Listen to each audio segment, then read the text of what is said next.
মাগরিবের আজানের সময় ঘরের দরজা জানালা ভুলেও খোলা রাখবেন না। যদি খোলা রাখেন তবে মারাত্মক কিছু ক্ষতি হয়ে যাবে। কি কি ক্ষতি হতে পারে, বিস্তারিত থাকছে ডেস্ক রিপোর্টে।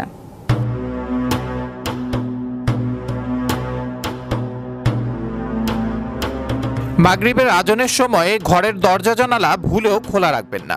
যদি খোলা রাখেন তবে মারাত্মক কিছু ক্ষতি হয়ে যাবে। মাগরিবের সময় দরজা জানালা বন্ধ করাকে অনেকে আমাদের দেশের মানুষ সামাজিক প্রথা বলে চালিয়ে দেয়।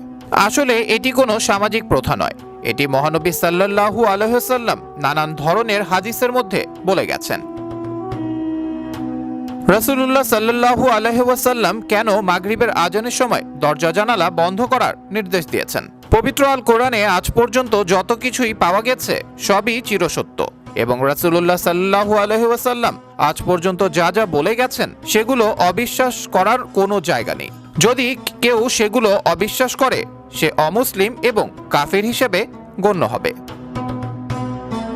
রাসূলুল্লাহ সাল্লাল্লাহু আলাইহি ওয়াসাল্লামের বলে যাওয়া বিভিন্ন হাদিসের মধ্যে এটা উঠে এসেছে যে মাগরিবের আজানের সময় যখন মসজিদের মাইকে মুয়াজ্জিনের মুখে আজানের ধ্বনি উচ্চারিত হয় তখন সেই শব্দ শয়তানদেরকে খুবই বিচলিত করে ফেলে। সেই সময় শয়তান আশ্রয় খোঁজার জন্য এদিক ওদিক ছোটাছুটি করে এবং আশ্রয় খুঁজতে শুরু করে। তখন যদি কোনো মুসলিমের ঘরের দরজা খোলা থাকে তবে তারা তৎক্ষণাৎ সেখানে প্রবেশ করে। এখানে এক সাহাবী মহানবী সাল্লাল্লাহু আলাইহি সাল্লামকে প্রশ্ন করেছিলেন, হে প্রিয় রাসূল, তারা তো অদৃশ্য, সব জায়গায় ঢুকতে পারে, তবে আমরা দরজা আটকালে কি তারা ঢুকতে পারবে না? তার জবাবে রাসূলুল্লাহ সাল্লাল্লাহু আলাইহি ওয়াসাল্লাম বলেন, যখন কোনো মুসলিম মাগরিবের আজানের সময় দরজা বন্ধ করে এবং নামাজ আদায়ের জন্য দাঁড়ায় তখন আল্লাহ তাআলা তার কঠিন হেফাজতের জন্য নিজে একজন পাহারাদার নিয়োগ করেন।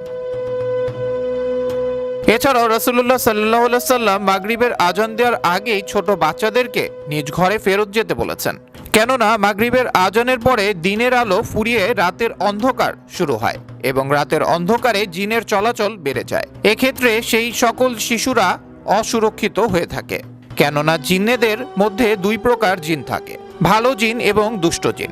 যারা মূলত দুষ্ট জিন হয়ে থাকে তারা সবসময় কোনো না কোনো ভাবে মানব জাতির ক্ষতি করার জন্য উঠে পড়ে লাগে। এক্ষেত্রে অবুঝ শিশুরাই বেশি ক্ষতিগ্রস্ত হয়ে থাকে। আবরার আহমেদ মাহি, বিশ্ব বাংলা 24 নিউজ ডেস্ক।